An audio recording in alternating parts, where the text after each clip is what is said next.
Hi, I'm Jen from Tea Leaves and Tweed, and welcome to another literary tea session.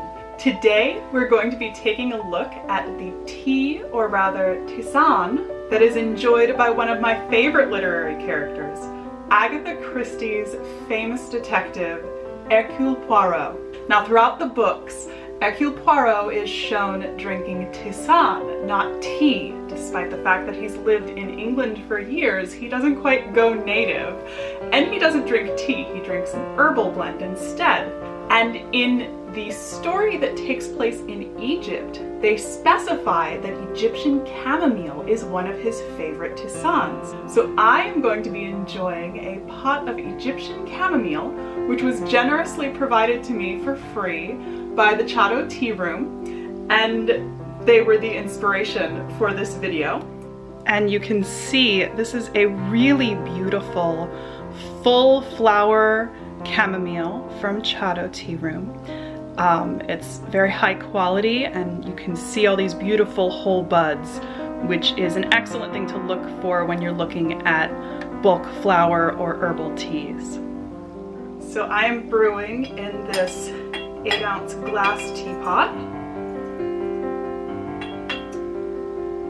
with boiling water because we're doing an herbal infusion. Now, the Hercule Poirot mysteries are often thought of as taking place in the 1920s. However, the Poirot stories began around 1916 when Christie wrote the first one.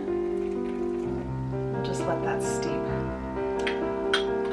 And they actually kept going until the mid-20th century, at which point Christie finally killed off her famous detective, and he became one of the only literary characters to have an obituary in the New York Times. So Poirot was famous for his precision, for his neatness, and for his dedication to protecting his somewhat sensitive stomach. So it makes sense that chamomile would be his preferred tisane, and it is interesting that they specifically mention that he liked the local chamomile in Egypt so that I could find Egyptian chamomile in particular, because there are multiple varieties of chamomile available. You can see this infusion is a beautiful golden yellow color already.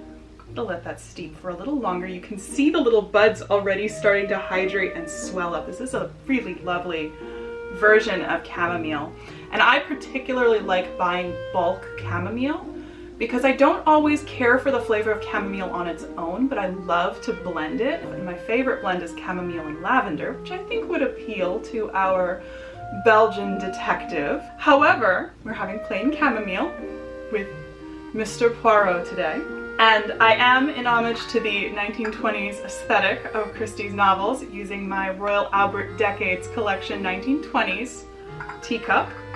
So now our tea has been steeping for a few minutes. I do not like to oversteep chamomile. It gets quite bitter and almost medicinal tasting. And it just keeps that beautiful golden color.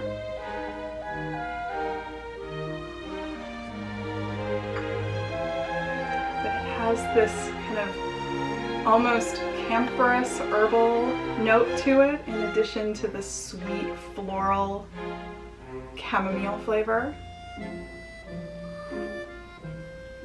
Perhaps that is particular to Egyptian chamomile. I will say chamomile tea reminds me of the popular 90s and 2000s perfume called Sunflowers. When I was in school, that was kind of the popular perfume that all the girls wanted to wear when they wore perfume when they were old enough.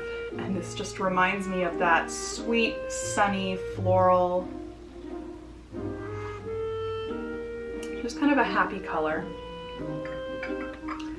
And it is a happy scent and a happy taste, and it will be very calming to a nervous stomach, help one relax, and perhaps clear the mind so that the little gray cells can begin to work.